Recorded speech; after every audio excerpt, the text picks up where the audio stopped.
Hi, so today I'm joined with ODYS Mentor, Rob Niechciał. I probably said it slightly wrong there, but I'm going with that one. How you doing? You okay? It's not butchering my surname, so it's proper international pronunciation. So Robert Niechciał, internationally, in Polish it's Robert Niechciał. A bit harder because Polish language is a bit, harder one. Yeah. Sounds good. So today's video is about mentorship, and obviously you are an ODYS mentor. So my first question to you is, when did you first realize the importance of having a mentor and mentorship? So to be honest, I'm let's say fresh in the topic, and everything changed in my company when I had to move from typical engineering or specialist way to more management and CTO perspective, and then I realized that I'm very good in technology and SEO, and my let's say it's my bread and butter. But I need to know much more about management, about scaling, about operation systems, about HR, about people, about, there's plenty of perspective you need to have as from C-level management. And I had few options to go and read all existing books in a topic in the world, and go to all existing conferences or get this knowledge, or simply buy it from someone who already digests the knowledge and have like 10 years experience in some sort of field. Let me give an example of Matt Singers, who is great in people management and building companies. And then I realized I can't be good in everything, but I need to have, let's say, each perspective or each point of view as C-level manager. And then I decided, okay, I need to buy the knowledge and get mentors in specific field. I need to manage my company. And yeah, it was a moment, to be honest, 1 year ago. Yeah. Sounds good. So what key lessons have you learnt then from, let's say, Mad Singers or from mentorship? Because obviously you're very, very high level at technology and stuff like that, AI, augmented retrieval, all that type of stuff. But exactly. What lessons have you had to learn, like, from mentors? Is it more, like you said, is it the management side and the culture of staff and stuff like that for you to scale your business out? I'm thinking about the topic. So I'm just getting a pinpoints or key takeaways from my mentors or the sort of consultants. And then I know how to push the button in my organization, how to allocate delegate the operation, what people I need to hire to my company, or what responsibilities I need to give to my head of SEO, head of customer service, head of sales, head of whatever, you name it. So it's more like helicopter view and list of key takeaway and buttons to push to make it working down in my organization. And then I'm giving responsibilities to execute it or even get more knowledge from my head of something. And then they are developing the specific field. But me as a C-level manager, I need to know what's going on or how to manage the whole organization from big picture and how big boys are doing it in different companies. Yeah. So I'm thinking this way. I can't put everything in my memory, but I know I just need to know the key takeaways and golden nuggets, and then allocate it to my company. Yeah. Yeah. So away from obviously how you've maybe got one or two mentors and you've learned, I always say the term, if you don't innovate, you're going to evaporate. And now with regards to artificial intelligence upon us and stuff like that, why do you feel for other people, obviously you're very, very advanced and you're top of the game when it comes to prompting the AIs and tech and programmatic SEO and stuff like that. Why do you think it's important for others that might not have your knowledge with regards to AI of why they should be looking to get some sort of mentor in their life to systemize or automate stuff?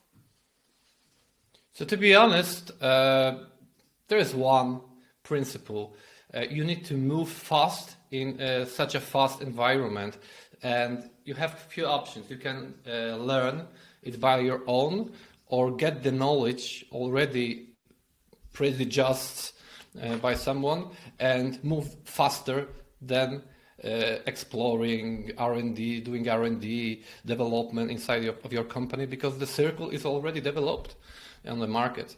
And at the end of the day, at the beginning, you can think, okay, it's quite expensive to go for a mentor or to buy the knowledge from the market. But at the end of the day, it would be much cheaper and faster to develop and build your product or scale your operation or whatever you are facing right now, because of the failures your mentors or consultants already done, or it's just about you can learn based on somebody else failures, or paid your money for your own failures and ask yourself what's cheaper at the end of the day. Yeah, for sure. Yeah. So moving on to the next question then. How do you choose the right mentor? So obviously you spoke about management, and you automatically presume like Mads is the best person for that, and I completely agree. But if someone wanted to learn about programmatic SEO or AI, I would be coming to somebody like yourself who's at the head of the game. But how would you choose, if you knew your weaknesses, how would you go about choosing the best mentor for yourself? Is it just literally who's failed the most? Like, yeah, I think you've already answered it. Is it who's failed the most in that industry where you go, I don't know a minute, I could be running directly into this brick wall and this person's got knowledge on it and might be able to help me? How do you choose the best mentor? To be honest, I think somebody who can confirm his failures and be honest, it could be a good person, because he is honest at the end of the day. I would go and check some sort of case studies, ongoing operation, his company, his social medias, his way of communication with positive or negative results. And yeah, it's sort of vetting. I'm not sure if the word of vetting is proper in English, but I mean checking in some few points if the person is honest enough, and if he have any positive history, like case studies, conference speeches. You can go to YouTube even check his or her speeches, case studies, podcasts, and the way how he communicates, because it's still important if he is open-minded and happy to help in honest way. It's a good person. Otherwise, it will be just generic advice. Like, let me give you an example of generic advice. If you want to rank higher, you need to write perfect content and buy links. Perfect, but everybody know it. It's not a value. So you need to find the specific value. Like, if you do this, it will happen like this. Or I did it 10 times and I failed 7 times. It's no go. And yeah, it's the way how I think about it. Also, I'm here for the last 20 years, so I can recognize someone after 2 sentences. Yeah. And sure. As for the best advice I got on my university, I was studying on Krakow University of Technology, and we had the professor from Zurich Polytechnic, and he had a specific way of, let's say, scoring us. He scored us not based about our knowledge, but about our question we asked him. And if you switch the direction, listen to questions he asked you, and the questions will give you overview about his way of thinking. Yeah. That's a great answer. So why did you decide to join the ODYS Mentorship program? Oh, to be honest, I like ODYS, I like Alex, I like Vladimir. It was like my first idea about the ODYS mentorship. Then I like to help people. I speak a lot around the world on many conferences.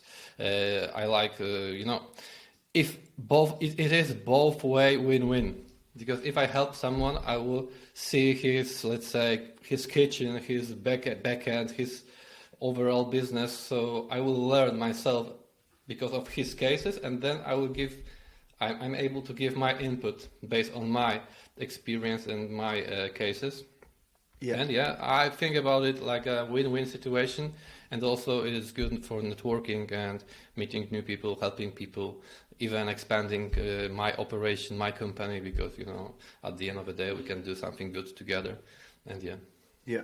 So what would you say your main strengths are? So if someone was to go, okay, there's 20 different ODYS mentors on the platform, why should someone use, obviously I know what you're great at, but what do you think would be a good person who wants to know what X, Y, and Z from, why would they choose you? Is it like programmatic SEO, high tech? Like what would you say are your main attributes? So I'm a CTO in my organization, so I live with technology for whole of my life. I'm in the industry for the last 20 years, but I built my first website when I was 12 years old and started coding when I was 14 years old. So I'm good in engineering, programming, programmatic SEO. Now my bread and butter is AI, and I'm trying to staying on the edge of AI and updating daily.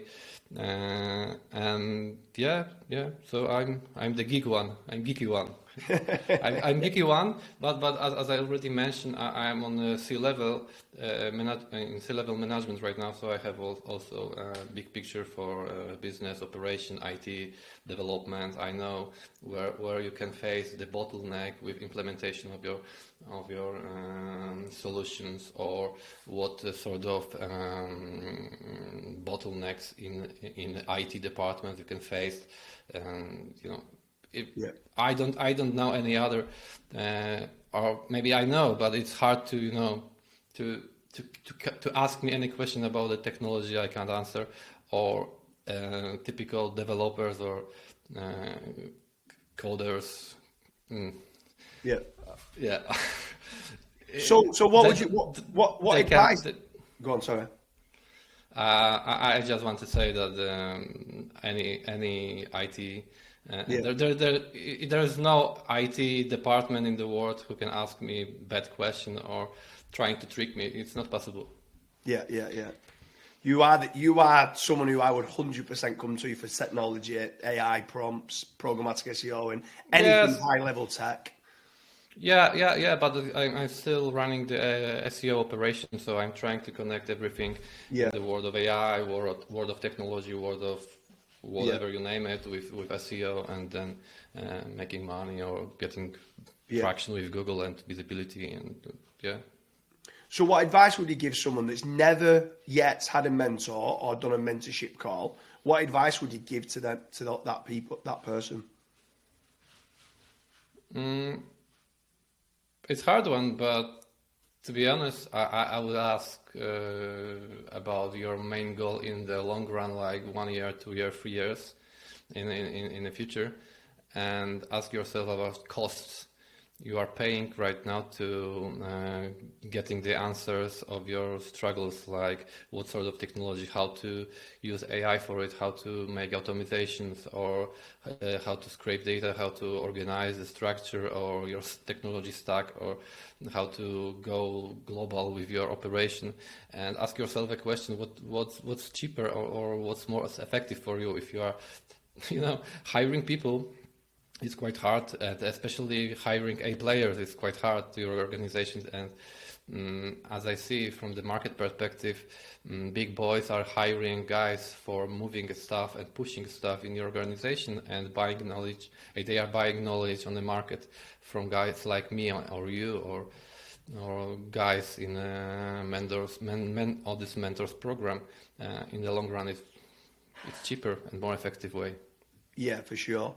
So if you could go back in time and you could tell your 16-year-old self something, what advice would you give your 16-year-old self? I love the question. And even 1 month ago, one book author in Poland asked me the same question for his book. And I was thinking for long about it. And it's one. It's one question I will give myself. Robert, don't be afraid. Just do it. Because in the past I was thinking, oh, I'm not able to rank for payday loans in the United States. I'm too weak to do it. And I was thinking like this for 2 years. Then I did it. So probably I lost 2 years of revenue because I was afraid. So for sure, don't be afraid. Proceed. If you fail, it's fine. It's not the matter. The name of the game is not about failures, but about how many times you will stand up and proceed. And so don't be afraid. Yeah, just do it. For sure. You win. I always say within the office, you win or you learn. There's no such thing as failing or losing. You learn from your failures and you get up and go again, and then you learn from those mistakes.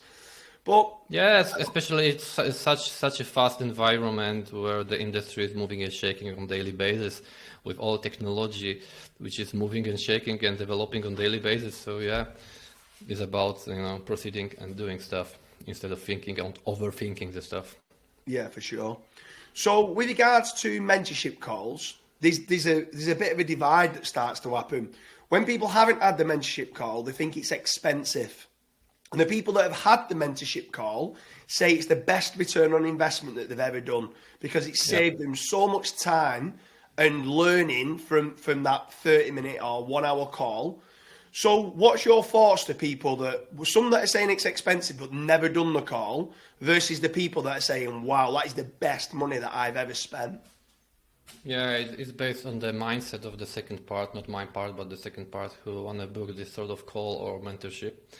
And yeah, in the first thinking, it could be quite expensive for 1 hour, but if you have a big business, let's say $1,000 per hour, it's not big. If you operate the company which revenue is like 100 million, Yeah. So in a first round you can think it's expensive, but in the long run it's not. Let me give an example.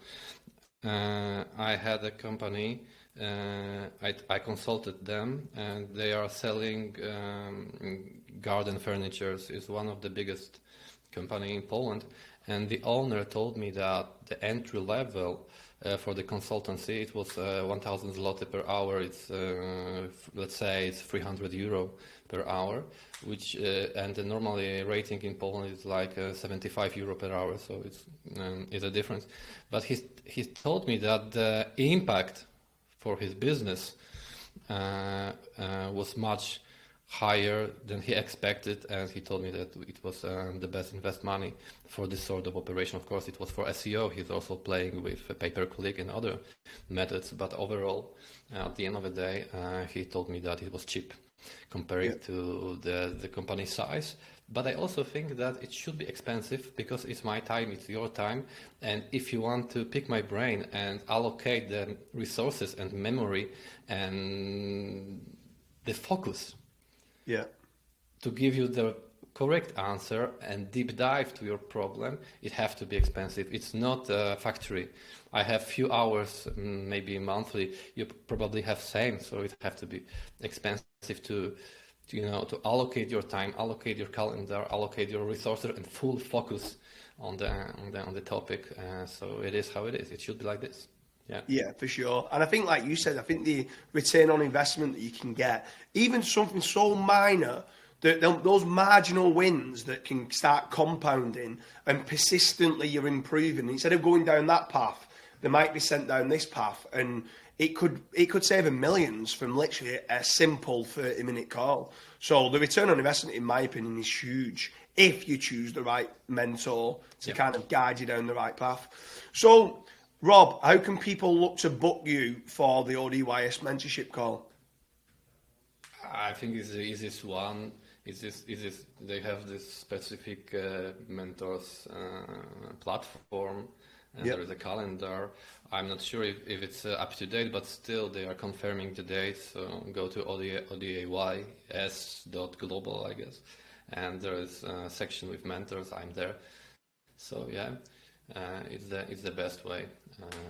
Sounds good. Well, it's been an absolute pleasure, Rob. Good to have you on. And if anyone is looking for a mentor in the tech space, Rob's done it all with regards to, he's actually, like you said, he's on the C-suite. He's an absolute legend in the industry. He's ranked for some competitive terms. I highly recommend you go and book yourself a 30-minute or a 1-hour call with him if you are struggling in areas that he excels in. So, Rob, it's been an absolute pleasure, and I will see you again soon. Thank you very much, James. Cheers, mate. Thank you.